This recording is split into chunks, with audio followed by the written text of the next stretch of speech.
How long do you think you're making it through the Odyssey? Like, if you were one of the guys. Up until the Siren Island. Up until the Siren? You're the guy that's I'm like... the guy that's like... Oh, this guy's dying what? over here? I want to hear what it sounds like. And you know what? I see that for you. What about you? I'm dying in the horse.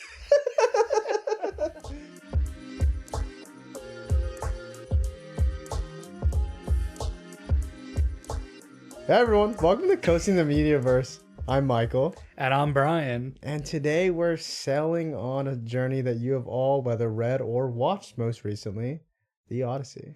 Imagine someone reads the book and then is like, I'm good to watch them. I'm good to watch the podcast now. I'm good. I'm ready.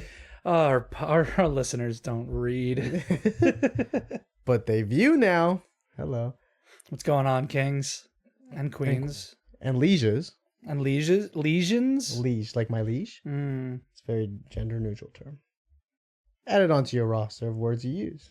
Okay. Okay. All right. Oh, and yeah. Cyclopses. Can't forget those. And cyclopses and witches. A 30-minute cut of us talking about every single thing that was in that movie at all time. Yeah. Instead, we're going to do a review. So if you guys have watched this movie, wonderful. You're going to jump right in it with us. If you have not, this is going to be a spoiler-heavy discussion. Pause here, go read the book, go watch the movie, then join in. If you do not care, it's okay. That book has been out for eons. Spoilers have been out forever. Everything has pretty much done an Odyssey reference at some points. So just join in with us now. So yes, spoilers, be careful. We're just getting right into it. Darth Vader being Luke's father. That's fucking crazy. The one person that hasn't seen that yet. Fuck! What the fuck? Why did I start with this episode? You guys can't be doing that. Yeah. Okay, so where do you want to start? Do you want to read the Letterboxd? Let's get into our Letterboxd stuff. Well, let me read the description. We'll see, like we like to do. I like Does that match where we're at within this story? And this one is a pretty hefty text. So, the Odyssey, directed by Christopher Nolan, defy the gods. Odyssey, the legendary king of Ithaca, embarks on a long and perilous journey home following the Trojan War. Throughout his voyage, he is forced to confront the whims of the gods, mythical monsters, and trials that stretch both his cunning and his humanity to the breaking point. What do you think of that? I think the description is fine. It's the Odyssey. Mm-hmm. Defy the gods. I don't think that works for this movie. Sure. Maybe for... Well, I think Defy the Gods comes to the portion when they are obviously have pissed off Poseidon and are trying to make it back home. Yeah, but his whole point is that he realized he fucked over and the gods are punishing him. I do think it is the opposite. It's less defy the gods, but more accept the gods are real and how do you make do with what you've done. Well, funny enough, glad you brought that up because there's a growing sentiment online that people are wondering if the gods even exist in this world. Ooh, why do they say that? Why would you agree with them? So in the Odyssey, you see the gods left and right. The Trojan War literally starts because this is the Iliad, but Paris, the prince, is given a golden apple to give to the most beautiful god out of Hera, Aphrodite, and Athena. Mm-hmm. And he chooses Aphrodite because she promises, I'll give you the most beautiful woman in the world, which is Helen of Troy. So then Helen gets kidnapped and brought over there. The whole world, for whatever. When Odysseus is on his journey, he runs into the gods left and right. He runs into Athena. He runs into Poseidon. He runs into... Poseidon's involvement is like way more involved. Hermes shows up like in the face and is like, hello, I'm Hermes, and does whatever. This movie, which I love. I love that this rendition of the movie, the only thing about it, the only time you see Athena is through Odysseus's eyes. Calypso even walks up and says, who are you talking to? Right. And he nobody was there. Because it really, as we learn at the end of the movie, the Athena, seeing Athena throughout this movie with Matt Damon and with Odysseus, it's more about him thinking about his guilt. And it's not necessarily that Athena is there. I like the interpretation that Athena is using the face of this woman that was brutally murdered to haunt him. Yeah. But at the same time, you can just say that was a filming choice to do that, you know? Because the movie does talk about, the story does mention, like, oh, you see the gods in people, like Telemachus like loves to say, like, you have the eyes of Athena, like when someone's wise you know, and you know, you don't really see the gods outside of that. You see Poseidon's wrath through like the journey. You see the gods through manifestations, but never someone who is walking around going, "I am this god." You could explain all of it as just things that happened in the world. The tides going crazy, whatever. Just a creature existing, like a cyclops, it just exists, right? Yeah. It wasn't created by Poseidon. It's just a monster that exists in this world. That's just normal. I understand that. I think for the Odyssey, I think that the gods exist. Where there are worlds that have stuff like this and gods do not exist, I think the gods did exist in this story, but a lot of it was also manifestations of your fear of God or your interpretation of God, where they were filling in blanks that sometimes it wasn't God. Yes. And they were actually... Because if you're a guilty Odysseus and you think you did this terrible act, you are going to interpret every bad thing that happens to you as something that the gods are punishing you, rather than just the cruel nature of the world. You are caught in a hurricane, literally nothing you could do about that. But you can interpret that as the gods are mad at me. Sure. Or like the one thing where he's also carrying the figure of Athena with him. So he's feeding even more into that guilt because he has that connection that he feels like he personally betrayed her and all of the teachings that he followed from it. Yeah. I also think, though, the reason why the gods exist in this world would be like when towards the end they eat the lambs and the pig of the sun god that they weren't supposed to. Sure, and then it's like the curse of that, like, I think is an actual smite of the god versus just like something magical, where when they were in the shed with Circe, that could be magic, could just be like magic and sorcery being turned into animals. That one was more like an actual smite. It's hard because at the end of the day, like, they talk about I'm talking about like the songs of Odysseus and the horse. They mention that at the very beginning, and then Penelope's like, no, not this one, because she doesn't want to be reminded of Odysseus. But that's recounts and songs from a bunch of other people, whereas Odysseus is the last person on his journey. So all of the things that we saw are based on what he remembers and what he chooses to tell. Sure. The Cyclops or the Lycaonians could have been 10 feet tall people, but they also could have just been a big military. Like, you know, the Cyclops could have not have been a Cyclops, or he could have been like a one-eyed, like there's up for interpretation where like Circe might have not have actually turned his men into pigs, but she might have like done something where she might have drugged them where they were like eating like crazy, or they their first time getting meat in the longest time, they react as pigs and like they don't want to leave. Like that's why it's so fascinating, because yes, if you're watching the story as it unfolds like in front of our eyes, there's clearly magic in this world. There's clearly monsters. Like we saw Charybdis and Scylla. Like we saw that monster literally pluck them out. Yeah. We saw that the Cyclops was a gigantic Cyclops with one eye and like whatever. But that is also, that could be, what is it? Like a false narrator or a unreliable narrator, where Odysseus is the only person that really knows what happens. Sure. So he could just be interpreting it how he wants to be. Yeah.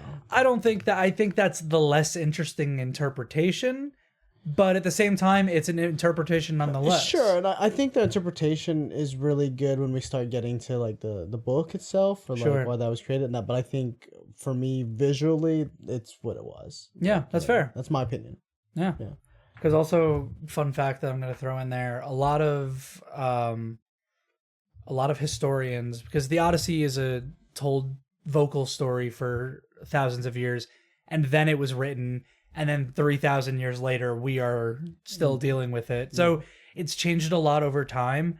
So the idea that like it was a cyclops, like a lot of people go to it's weird, but like the skull of an elephant, I don't know if you've ever seen it, like a skull of an elephant, there's a giant hole for the trunk. Oh, But when you look at it, it looks like a human skull with a giant eye in the center. Yeah. So a lot of historians believe that sometimes these skulls got dug up and they went, holy shit, It's a cyclops. and it's a head that's like this big. Yeah. So you're like, wow, these cyclopses used to live thousands of years ago and whatever. It's actually just like an elephant. It's just a fucking elephant. That's very cool. But it's one of those things where it's like we'll never know the full story, but it's fun to theorize about like the history of it all.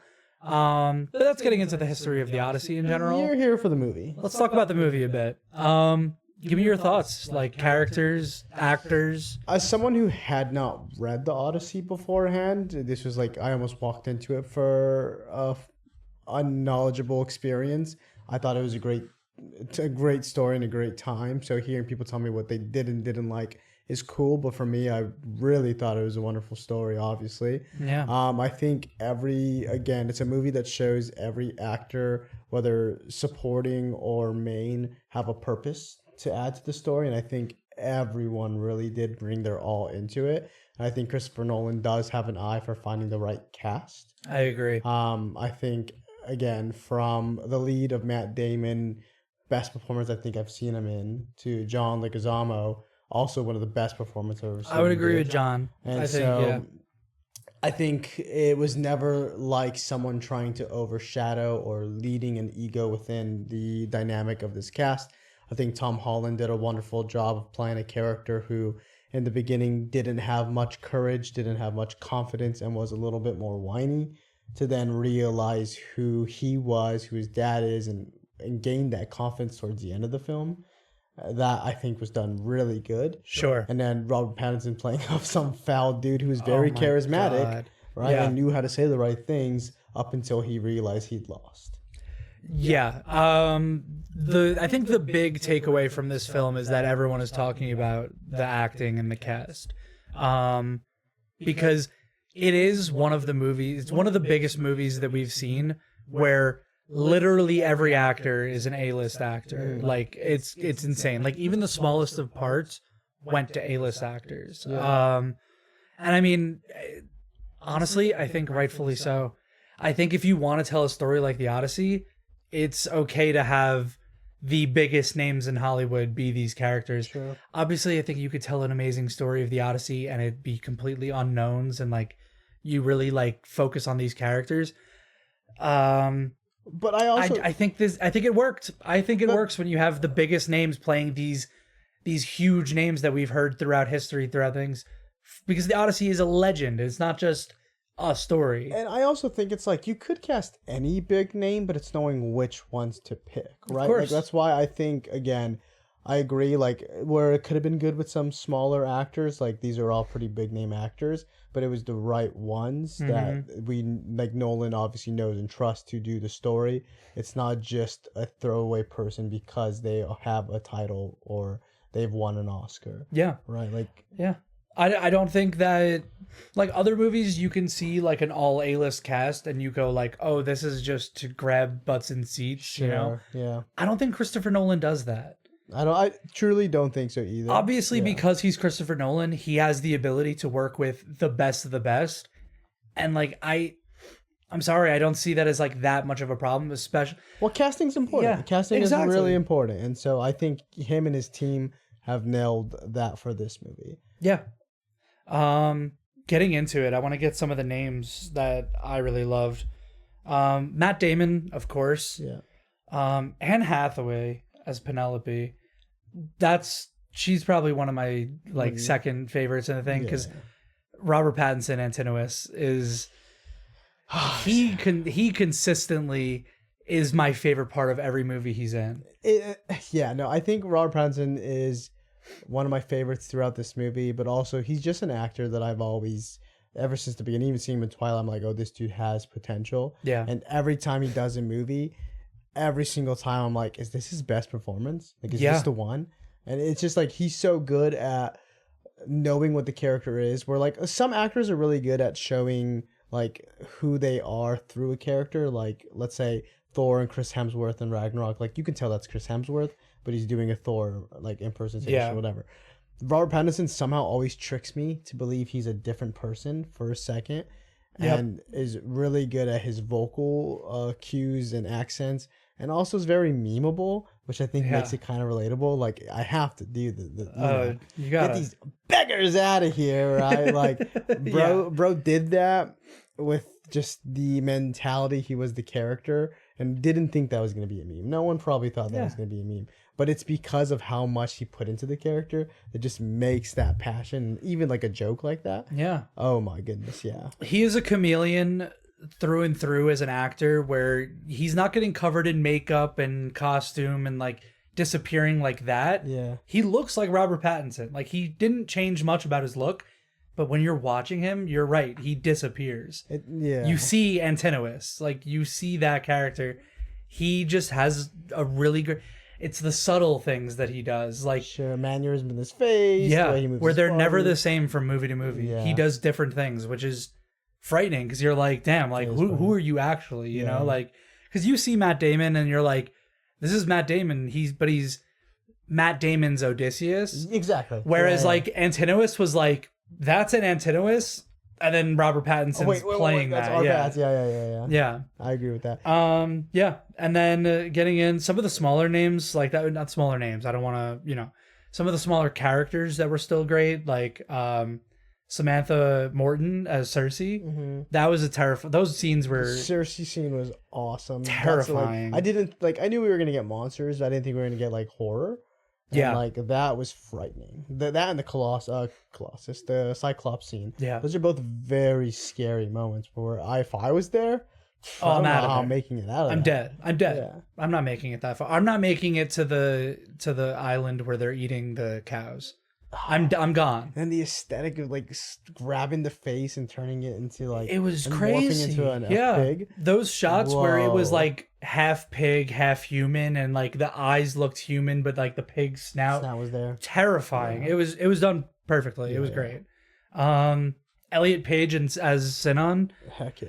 Such a small role, huge for the story. Yeah. Like he did such a good job where you see that one scene where he's selling like take the horse, this is a gift. Getting shot by the arrows. Like that scene, I thought that was the only scene that he was going to be in, and I was like, okay, that's a small role. Like we knew that he was going to be a small role, but I was like, sure.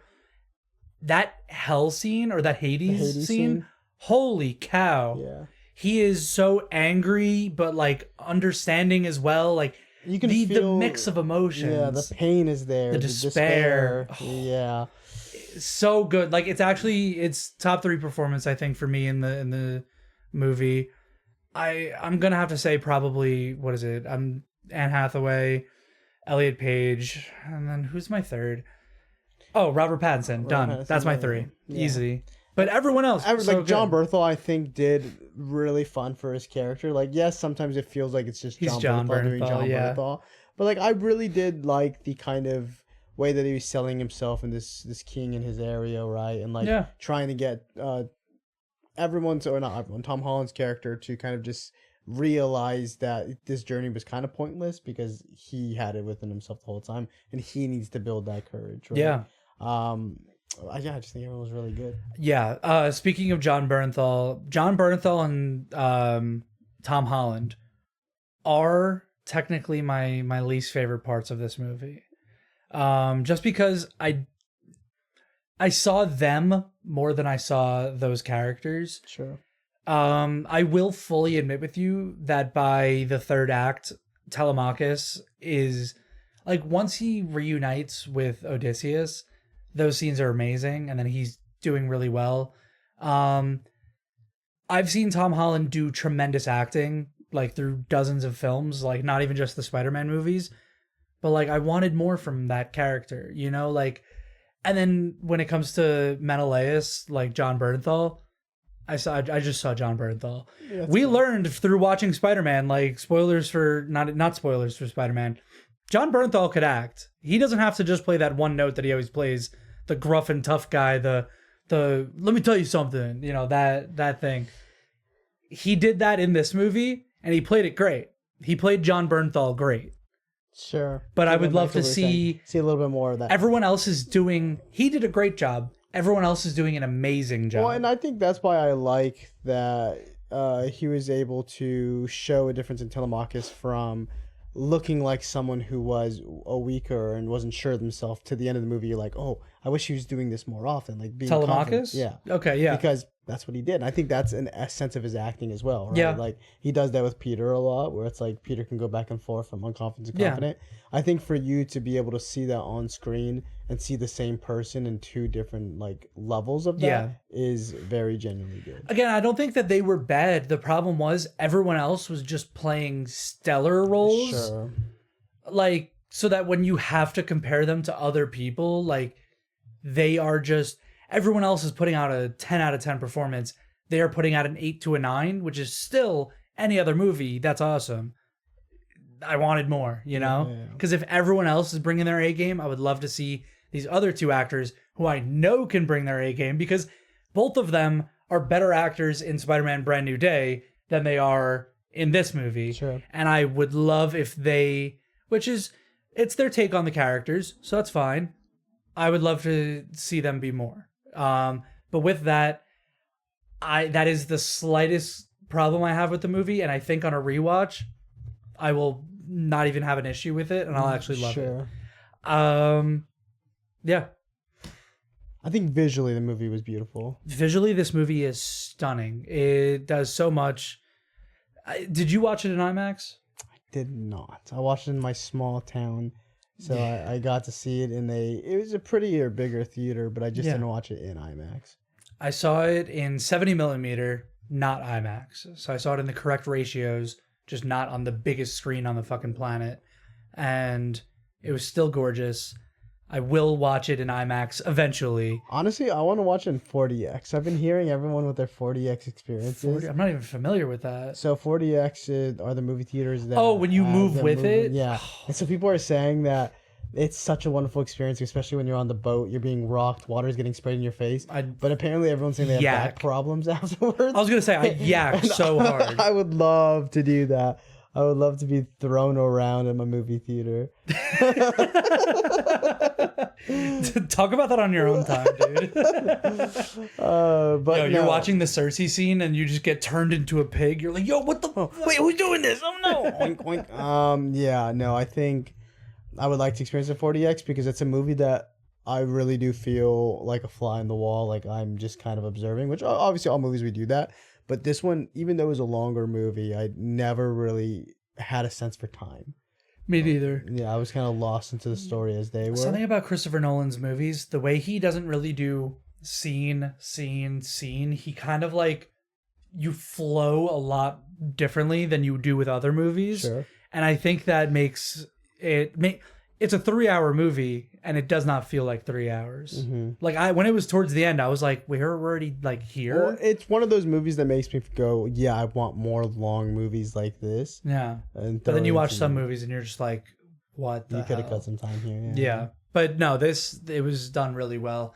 Did you have any shots that in particular that were just like, this is like a sick shot? Like, oh yeah, the Hades, the underworld. Yeah, that's a good one. That was one of my favorite shots, but also because of how much it really told for the story and the dynamic that it led to the final act. I think without that, it wouldn't have been as meaningful and passionate to the journey that Odysseus was going on. Yeah, and also just freaking cool to see these people come out from under the ground and then eventually start chasing them off the island. Yeah, which I heard that in that scene they actually were actors underground. They had snorkel masks on. I think I did hear that. Oh, they had little tubes that and that is hardcore. It's so awesome. That's so cool. And they didn't CGI any of those extra people. It was all of them. So when you see them running down towards the beach, that's like a couple hundred people. How many shots you're getting of that? But that's what I love. That's how old movies used to be shot. One of my favorite movies. This is a quick tangent, I promise.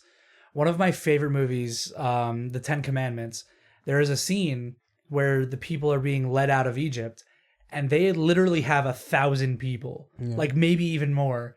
And they're just fucking stampeding throughout. And it's crazy, and it's You crazy that actually got movies all used to be those shot like this extras, yeah. because people definitely got hurt. Like you're watching, like people fall, and then like people keep moving. Like Sure. they definitely got hurt because movies were made terribly back then, like, you know, safety wise.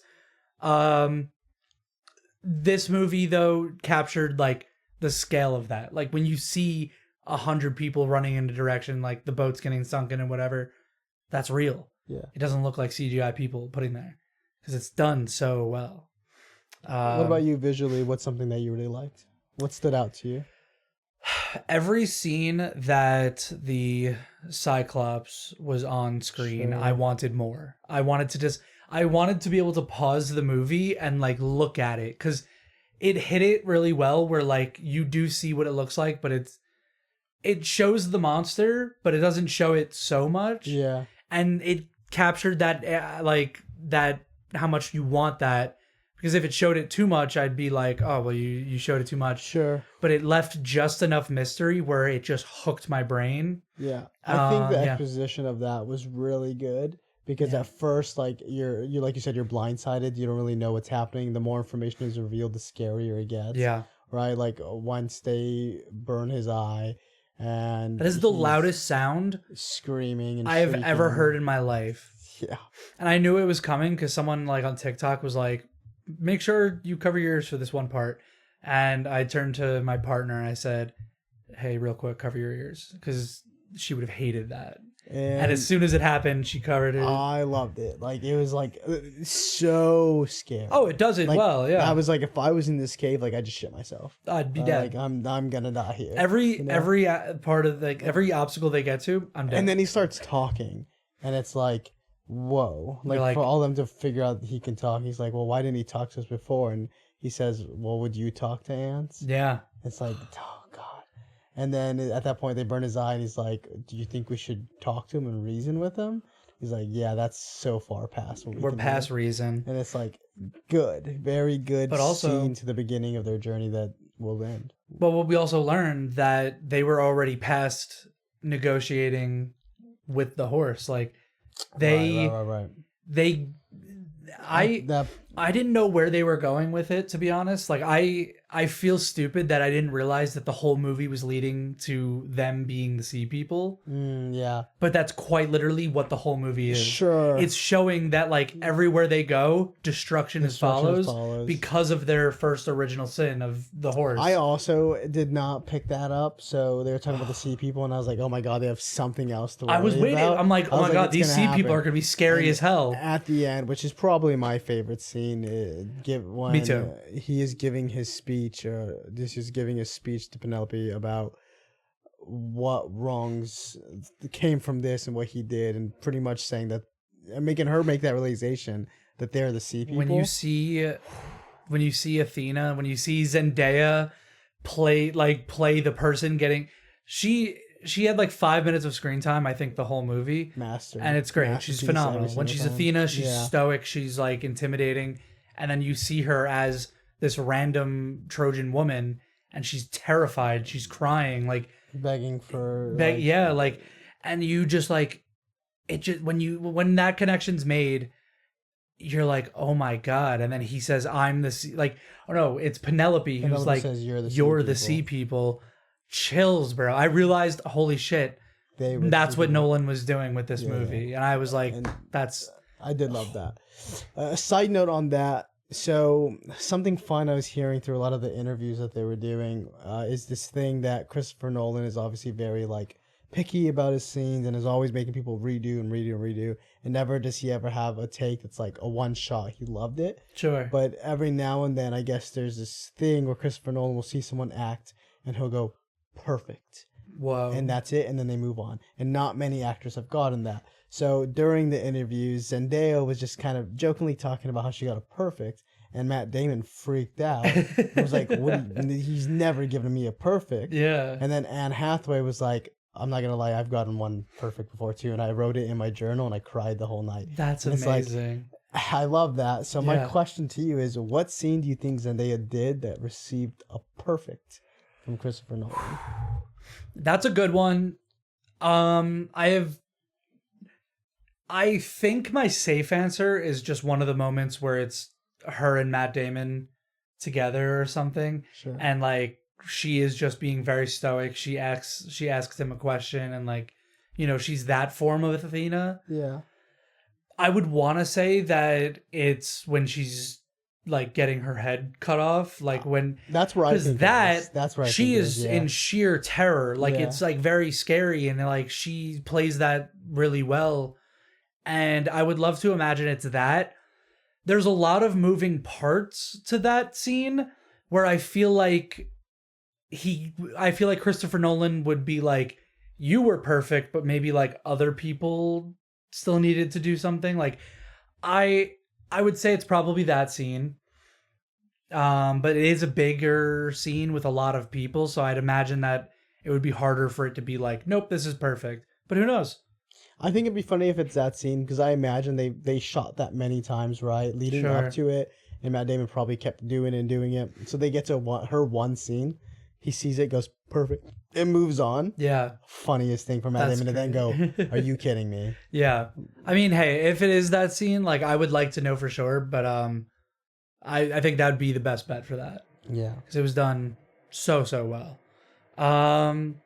What else? Did you have any gripes with this film? Like, is there anything that just wasn't fully there for you? I think for me, everything was so mesmeric about the movie, from casting to the cinematography to the usage of the monsters, and I didn't feel like they forced so much of the wrath of the god. Like I think like you kind of were saying in the beginning, a lot of things are happening where we can blame the gods, but it also could be natural. Yeah. So it's like, I just think from a 3-hour movie that flew naturally for me, I really had no gripes with it. Sure. Yeah. I do think that. So I think now's a good time to get into Letterboxd. Yeah. Letterboxd ratings. Real quick before we get into that, just the last little tidbits. You and I loved Travis Scott. Okay, yeah, I was waiting for you to bring it up. We loved Travis Scott. That intro into the story with him talking about the Trojan horse and Odysseus. He has a very commanding voice. It was strong and powerful, and it was great. It's strong, confident, and poetic. It brought you straight into the story, and I'm not gonna lie, like it wasn't like a moment where I was like, "Oh, Travis Scott, haha." I was like, "Damn, like we're in it. Like this is good." I thought it was great. I mean, again, Christopher Nolan's really good at knowing what everyone is capable of. Right? Yeah. So I heard that Christopher Nolan called him up personally, because they're friends, and he was like, "Hey, I want you to be in a movie I'm doing." And Travis was basically saying, like, he thought it was going to be like an extra or like just something in the side, but he didn't know it was going to be for the Odyssey. Yeah. So when he showed up, he was like, "Wait, you want me to do this?" And he is the start of the film. He has the opening lines of the Odyssey. And that is the focal point I need to lock into the Odyssey. Yeah. I think he did exactly what Nolan knew he would. It was awesome. I think he, again, is just someone who can speak very clearly and command a presence. Yeah. And that's what that needed. Right? Yeah. I thought that was awesome. Exactly. I also want to give quick shout outs to, I thought Mia Goth was really well. Yeah. Did really well. I think that I love Ryan Hurst as an actor. I didn't know he was in this movie, so when I saw Ryan Hurst as Mentor, I was like, "Oh, what's up, Ryan Hurst? What's going on?" Yeah. At the time, he was cast as Kratos in the live action. He is currently not anymore. Oh, yeah. He had an injury where he is not going to be Kratos anymore. Oh, which I heard they're switching. Stinks. Instead of just waiting, they're reshooting half of what they did, which is you and I are going to have a whole podcast episode about it, because I've got thoughts. Yeah, we're going to get into that. Anyways, Benny Safdie as Agamemnon, I think as a non-speaking role, as just the Auror farmer of the Trojan War, he was perfect. I mean, when he spoke, I enjoyed it. I did not. No? Benny Safdie's voice took me out of it. I loved it. I went, he like kneeled down in front of Odysseus, and I went, "Let's go, get ready." And then he's like, "Be wary of when you go back home." And I was like, "Oh, what?" Like, I'm sorry, it just didn't, Benny Safdie's voice just did not. Yeah. I would have, if I was playing that character in hindsight, sorry, Christopher Nolan, I would have said, "Hey, can you lower your voice?" Like, I don't know. I'm sure. I don't have the lowest voice in the world. Like, it's whatever. I'm just saying. It's me, the artist. Agamemnon was intimidating as hell, that whole movie. It's the same reason why Darth Vader isn't played by the guy who's in the suit. You get James Earl Jones because he has an intimidating, deep voice. This whole time, Agamemnon is so badass. He shows up, he is aura farming, he has the spine on the back of his thing. It is the coolest looking design. Like, historically accurate or not. It is such a cool thing. And then Benny Safdie like speaks in this normal plain voice, and I go, oh, it's just a dude. And if that's what they're going for, sure. However, I don't think that's what they were going for. Sure. If they were going for the idea that we're all just people under these seats, sure, but that's definitely I don't think that's what they were going for. No, they were going for the defying, like, intimidating presence for sure. Yes. Himesh Patel as Eurylakis, he, for the longest time, was like the audience surrogate for some of Odysseus's choices. There were many times where Odysseus said something or did something, and we would go, what the hell are you doing, dude? Like, this is objectively the wrong choice. And Eurylakis would be like, hey, I don't think we should be doing this. And like, and then he's also the one that questioned, right, when he shot him in the eye. Yes. He's like, when he shot him again, he's like, why would you shoot him again? We left. Like, yeah, what happened? We were literally what happened to the? And it costed him like another boat, right? Yeah. It cost him people on a boat. Yeah. So it's like, and then what's great is that he also falls victim to, like, he becomes victim of Cersei turning into a pig, and then he also eats one of the cows. Because I think Eurylakis is one of the most human characters in this story, where Odysseus is like, let's go on a journey, let's do this. And he's like, can't we just go home? Like, can't we he's just also do like this? trying to protect his people, right? He is. Where Odysseus is trying, but also he has this knowledge that they're all going to die. Like when they should have went the certain path that they did to, what's the creature again? The Charybdis and Scylla. Yeah, when half of them got killed from there, a third of them. And he was like, you knew this the whole time. Right? He was thinking about his people. Mm-hmm. Odysseus was following the prophecy that he was told. Yeah. Yeah. So that's the people I just wanted to shout out real quick, because I think this cast is just stellar. And you can go on and on with everybody, but... Letterboxd review. Yeah. Me first, you first? You first. Okay. So, I gave Christopher Nolan's The Odyssey. Does anybody want to place a guess? Really quick? I'm hearing a lot of people say I gave it 0 stars. That's incorrect. I gave it 4.5 stars. I really, really just wanted more, a little bit more from Telemachus. If Menelaus is not a 10 out of 10 act for me, that's fine, because he's in it for such a short amount of time. Telemachus is such a big character for this story, and he does shine in the third act. I wish I saw more of that shine in the first and second. It works for other people. It worked for you. Mm-hmm.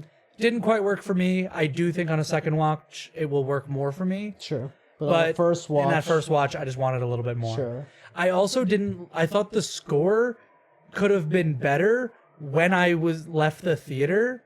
And then in hindsight, I don't think that will be an issue, because the thing that I've had in my head for so long is the little theme where he strings the bow. Oh, that I'm shocked that we haven't even talked about that yet. Talked about that, because that's become memed online, where people are doing the bow for like different things.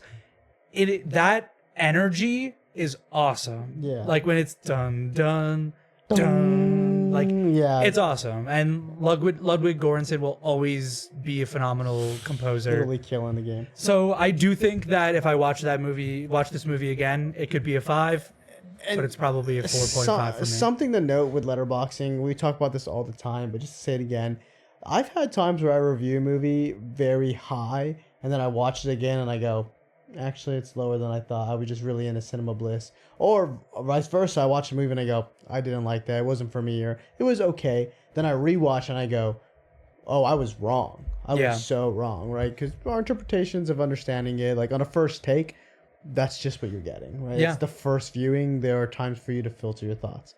Personally, on my first viewing, though, I gave it a 5-star. Yeah. I walked out of the theater feeling like I'd seen cinema. Yeah. Right? I was like, this was awesome. I got a wonderful story. The characters all were moving in a way that felt like they were characters and not actors. And again, for my first take into the Odyssey, I thought it was sick. Yeah. So Hell yeah. I liked it. I liked it a lot. And I do think that bow scene, like towards the end that we haven't talked about, where we go through this process, seeing all the suitors attempt to string the bow and they can't. And so then he comes. I don't know if it was a fake out on purpose or if in the beginning, like he couldn't do it. And then he shifts because it's a left-handed bow, right? That's the thing.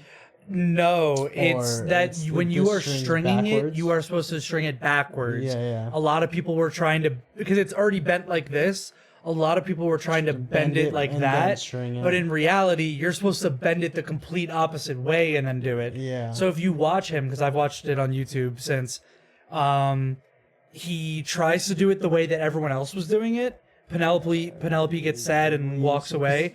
And then he turns it around, bends it the other way, and does it immediately. You think he was doing that on purpose? Yes. Okay. I think he was playing with it. So then he does it. He shoots through. They get the epic bowstring, and then everyone's like, "Oh no!" And then commences to be a murder everyone party, and seeing the fear on all their eyes, and then I love that shot. Oh, it's Odysseus. Like literally, like, and he's like, the shields, the swords. Oh my god, pick it up. He's literally hiding behind the pillar, like the shields. Get the poles, get the spears. Oh kill him. And I actually, so that's something that's not really in the Odyssey, where Antinous and Sinon have that relationship where, like, you know, that whole side plot with Sinon being like, so. I love how that was tied together. I think that was tied together. That made Antinous more of an antagonist, not just some guy trying to become king. Because they're all trying to become king. It's like, why specifically is this character the most despicable? And it's because he is such a slimy, like he will do literally anything to get the throne. Yeah. And it's just so good. Before we go, I know you don't know much about this, but I want to know if you've heard anything about it. Sure. Christopher Nolan said that when he was writing this, he based a lot of it off of the Odyssey that was transcribed by Emily Wilson. I have heard some of this after viewing the movie. So Emily Wilson transcribed the Odyssey, interpreted it, and then Christopher Nolan was reading this one when he made his interpretation of the Odyssey. He has voiced, and it's been pretty known that this is not the Odyssey. It is using a lot of the characters and a lot of the stories, but it changes a lot. The Odyssey, in the traditional sense, Odysseus is less worried that he is guilt-ridden. Like, Odysseus isn't really a guilt-ridden person. If anything, he's very trickster throughout the Odyssey. And it has come out that Emily Wilson destroyed this movie. Emily Wilson has put out my bookmark to read about this. Like, saying that it is one of the worst renditions of the Odyssey ever. It like slammed it as a terrible movie. I don't think it's a terrible movie. I do agree with her that it is not her version of the Odyssey. And I think she's trying to distance herself from Christopher Nolan's Odyssey. And that is okay. That is totally okay.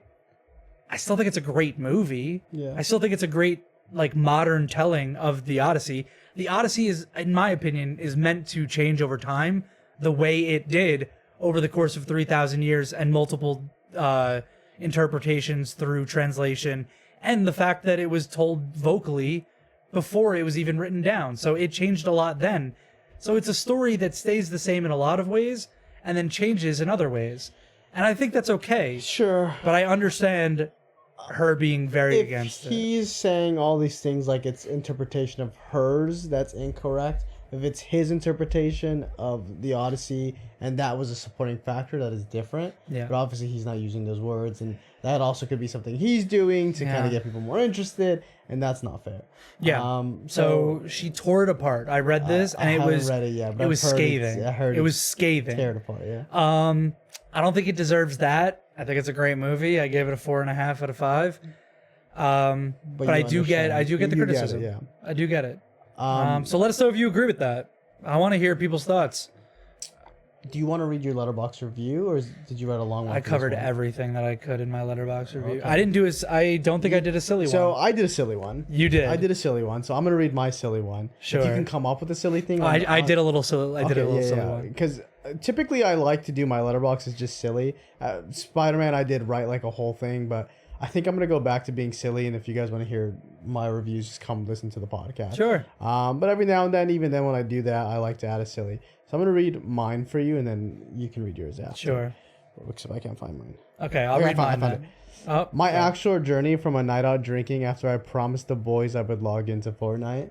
Which is accurate. Which is actually accurate, especially going through New York City. Fun fact about you, you'll be like, I'll be on at 12 to play Fortnite. And I'm like, okay. And at 12 o'clock, I check Michael's location, and he's in deep Brooklyn. And I'm like, brother, what? I'm making my way. The gods won't and let you're like, dude, I ran into this person, and then we got sidetracked here. You're like literally on the Odyssey every single time. I'm fighting for my life. Then I'm getting train delays. And in New York City, it makes sense to be like, oh, I'm from this borough or this brand like area, and I'm in deep Brooklyn. Brooklyn and where you live are basically two different cities. So the fact that you're like in another city and you're worlds, just like it's I'm literally selling crazy. my way home. Yeah, but do I not insane. get on and log in? You get on at like 3 in the morning, and then usually what happens? This happened recently, where I was pretty far away. I told you I was gonna get here at 11, and I didn't. I got here at like 12:30. Yeah. But guess what? Our first game, we got Victory Royale. We did because I locked in. Yes. Because I will take my time, but I will be there. That's a good description. That's a really good that's a good review. Thank you. I like it. I forgot I did post like a serious one after my silly one. That's what I've been doing recently. I post silly and then I say what my actual thoughts are. That's fair. So I've talked about already what I like and dislike. For my silly, I wrote Christopher Nolan. Okay, guys, today we are filming the running back to the boat scene. Crew, which one? Because there's like fair. 5 scenes where they are all sprinting to the boats. They all drop, go to an island, go run back. Yeah, like it literally happens really like at least 5 times where I'm just like, it's Run to the Boat the movie. Yeah, Run to the Boat the movie is pretty good. Yeah. I have one thing that you have no idea that I planned for this, but I'm curious. Do you think this gets any Oscar nominations? Of course it does. Which ones do you think, if not all of them, which one do you think it has a potential to win? I guess we could say, because it might, obviously a lot of them could be nominated for them. It could win Best Actor, it could win Best Actress. Depending on who gets Best Supporting, it could get Best Supporting. It might get Best Visuals. It might get Best Cinematography. It might get Best Screenplay. Since it might get Best Everything, give me one nomination you want to see it for. Like for example, I think it should be nominated for Best Casting. All right. I forgot that that's a one. Yeah. I would want Best Casting. I want it to be nominated for Best Casting, and then what other movies would be Best Casting? And then I don't know. We'll think about that. Is there an actor that stands out to you that you'd want to be nominated for this movie? I would really, really want Robert Pattinson and Himesh Patel to be the Best Supporting. Mm-hmm. They're probably going to give it to Robert Pattinson. Robert Pattinson, keep in mind, is in like 5 movies this year, and every single one he's putting out Oscar-worthy performance. Yeah. The Drama, The Odyssey, Prime Time, Dune 3, right? And I think there's a 5th one. If not, those are all movies. There is a 5th one. I just don't remember what it is. He is having a fucking run. Yeah. So he might already be nominated for other things. So I'm gonna say if it doesn't go to Robert Pattinson, I would love Himesh Patel. Maybe what is it, John Leguizamo? I think John Leguizamo. Give Tom Holland an Oscar nom. Sure. I didn't love it. I don't think he maybe wins, but give him the nom. Anne Hathaway, I think, should definitely get the nomination. I think there will be other movies throughout the year that I think could beat it out. But again, a nomination is to get the nomination. Yes. He's going to get screenplay, or at least the nomination. Sure. He's going to get Best Picture nomination, and he's going to get Best Director nomination and Best Cinematography. So, I think Matt Damon gets a nomination. Do you think he gets it? Because I'm thinking of what other things he could do what other things he might do this year. It's not going to go. So here's the thing: it's not going to go Best Actress for Anne Hathaway. It's going to be Best Supporting Actress because she's not the main. Mm-hmm. Is she gonna be up against Indy Never Ready?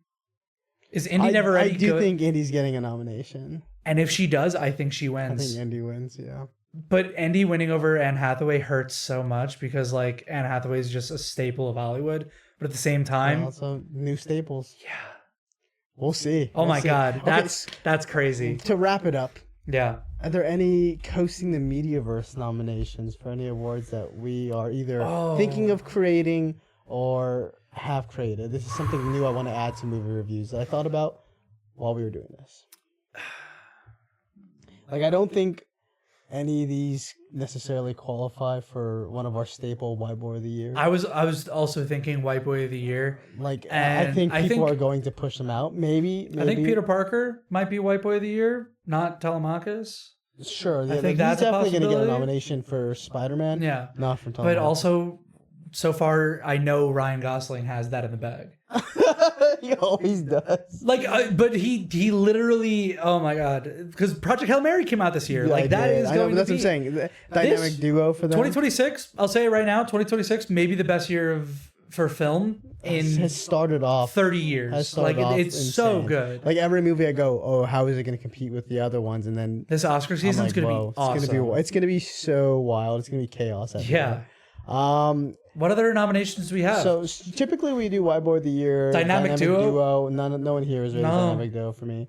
But you could say you should have asked this with our Spider-Man review. I don't want to say. I just thought about it right now. Because Spider-Man and Frank, I might give them to that. Duo.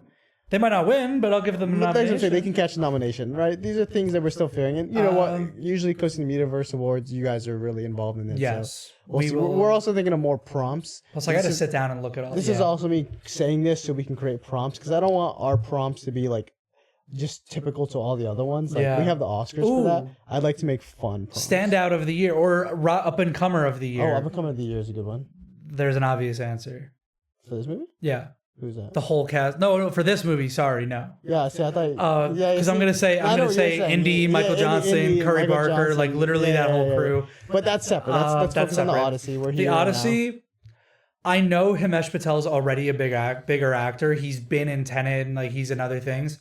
I would love to see more of him. Mm-hmm. I would like to see him be a main character. What are some prompts that we can come out of this? Like best monster of the year. Right, freaky little guy of the year, because that could be because the Cyclops Polyphemus, freaky little guy. Yeah, is he little? Oh yeah, in my heart. No, he's a big little guy.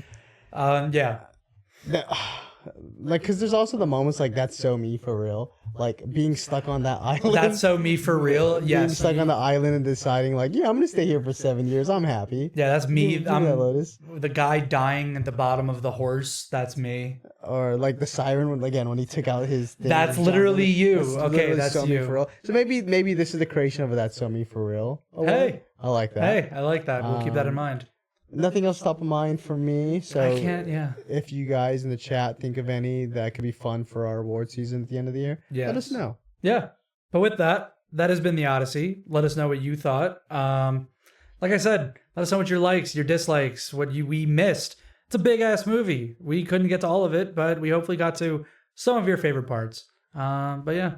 As always, give us some comments to see what we missed, what you want to see, or just kind of get away from that and tell us what to do next. As always, like, comment, subscribe, watch some of our other videos. Keep watching these movie reviews if they're for you. But anyways, I'm Michael. And I'm Brian. Catch you later. Also, like, let us know if this setup is good. Like, it's pretty bare bones. See, I thought you were talking to me and I forgot we're talking to the chat. I'm talking to everybody. Oh. I'm talking to that guy over there. We definitely need, it's bare bones. So it's very bare bones. Just so you know, it's bare bones, chat. The green screen is here right now because I was thinking that we can post, like, not just the logo, but we can post like our Letterboxd reviews here. But what's really funny is that you might have already done that, and then they're like, wait, there's a green screen there? I thought you had like a screen. That's really funny. So like this whole time, this has said like the Odyssey or like... This could say the Odyssey. This can be playing a scene that we're talking about. Like we could go crazy. I have so much editing to do. I know. That's what I'm saying. We have now... I have to cook this We've now turned your editing into a harder job. Give me the bag. And that's what a promotion looks like. You've been promoted. You are now my favorite, my number one employee.